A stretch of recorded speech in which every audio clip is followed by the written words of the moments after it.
Welcome back to the Guardians of Lore, Chapter 20, The Pen and the Sword. Just as the pen appeared, we heard fluttering from behind us. Two grey stones came alive and took off in flight out the door. What was that? Asked Swai. I think we're going to find out, answered Deli. With a great swooping noise, the low purple light from the lake was blocked by an enormous figure. The huge, shiny talons on Reem's feet clinked on the ground as he landed. Ducking below the archway, he approached the three of us. He was flanked on both sides by dozens and dozens of fairies. The fairies looked similar in shape to the ones in Pavidel, but they were not the same.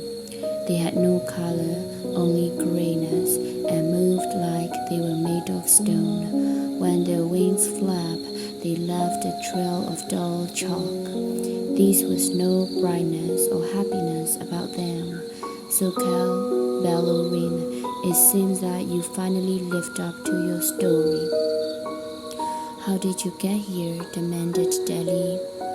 Reem slowly circled us as he spoke, kicking up dirt and dust. Oh, it wasn't hard once you showed me the right door. I see now that it was under my claws this whole time. To think how many fairies I wasted on those other doors. Oh well, he said, leaning in closer. They were only fairies after all. Deli was angry. How dare you, she shouted. Hush now, Delilah. There are more important things to worry about, like how I will roast a new little friend if he doesn't hand over the pen. Don't you dare, shouted a voice from behind Reem. The moment I heard it, I knew that it was the voice of the one fairy who might be able to get us out of this mess. Tyrant, I yelled. Tyrant came flying in straight past Reem and settled in front of us. I follow you here to make sure that nothing went wrong, he said. Well, thank goodness you did, said Deli. Reem was about to turn us into a meal. Tyrant turned with a smile and said, Oh, he wouldn't do that. I give him strict orders not to damage the pen. The words caught me as they settled in. You give him orders, said Deli. That's right, Delilah, Tyrant declared. Reem has been a valuable ally to me. Reem let out a fiery laugh. Didn't you ever wonder how I was able to steal your fiery friends, or how I knew you'd be in the dark cloud before you even got there? Reem said with amusement.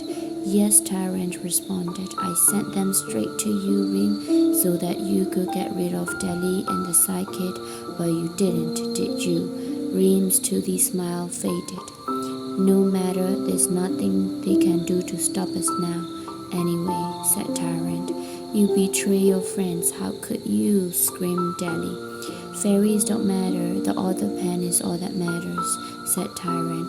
Suddenly, it all linked. You're the fairy from the story, the one who told the king about the wells, I said. I thought he was the one who was hiding like a tiny baby, remarked Swai. I was both of them, you fool, and I wasn't hiding, shouted Tyrant. I was following the dwarfs as part of my plan. I used the king and those stubborn dwarfs to help me find the wells, but once they did, I couldn't convince them to give me the pen, at least not the important one, the one that showed the wells' true power. The pen meant for a king. Instead, they gave me this. Tyrant pulled out the pen he had used to write my story, the pen of a servant. And Reem, Deli asked sadly, a means to an end. When I learned there was a dragon powerful enough to enslave elves, I knew that he was my best chance. That's why I couldn't have you defeat him. I warned him of your impending attack, and he was able to escape. Reem snarled. You did what? Deli leaped forward. A handful of fairies flew up and intercepted her before she could reach Tyrant. You see the advantage of an army, Tyrant said with a laugh. You see, you free the elves when you hit him with your arrow, but he kept his royal power strong enough to build a new army for me. An army made for one purpose, to find the Author Pen. I thought an army of fairies would be useful, but it turns out they were better than I could have imagined. When Reem started stealing fairies, he threatened the existence of fairy tales, and the hero was chosen, dire needed. As they say, I had hoped Reem would be able to find the pen without help, but the dwarfs were craftier than I expected.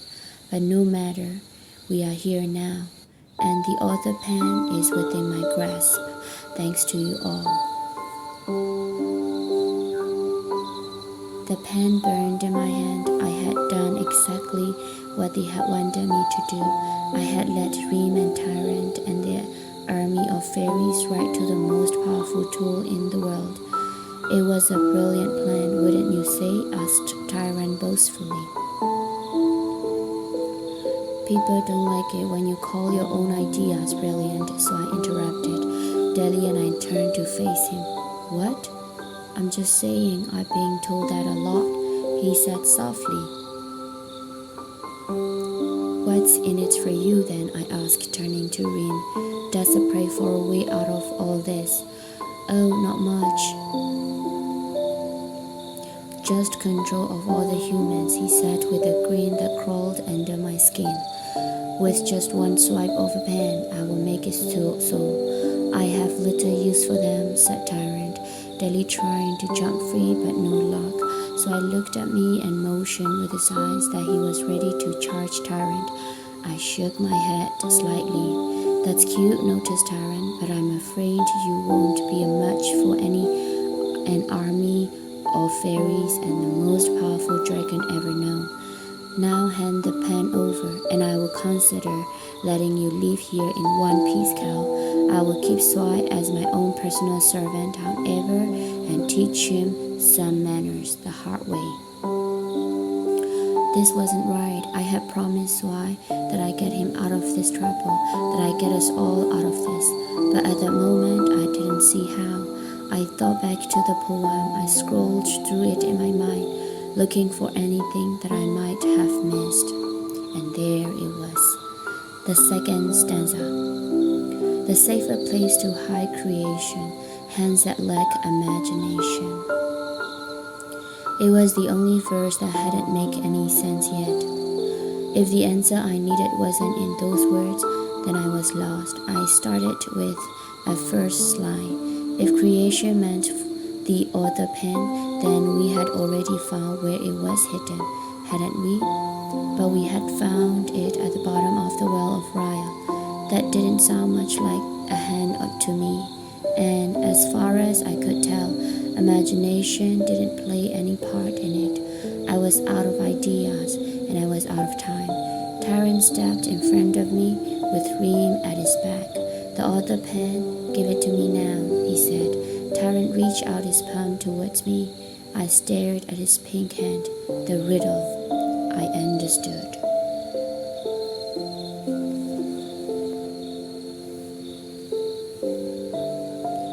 I'll trade you, I offer.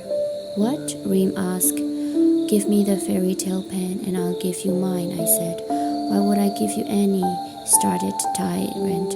But before he could finish, I held the pen out over the well of Ryle. Tyrant took a step back in fear. Because if you don't, I'll drop the pen.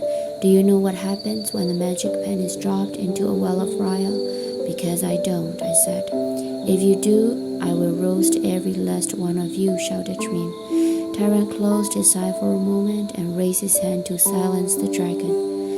No need, my fiery friend. He can have the fairy tale pen.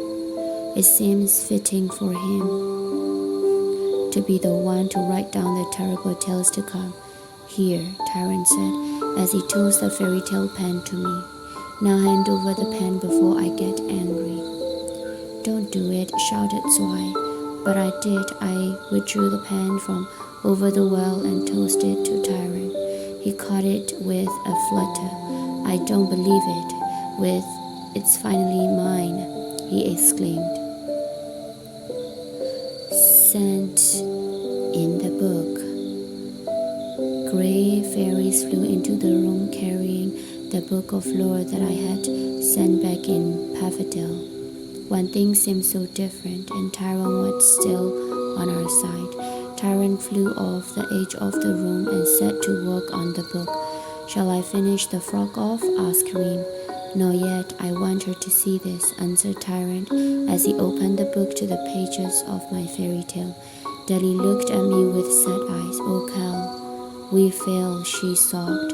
I shook my head and told her, "Nobody writes my story but me." I heard an angry clamor echoing in a great cavern. "It's not working. Why isn't it working?" Tyrant screamed.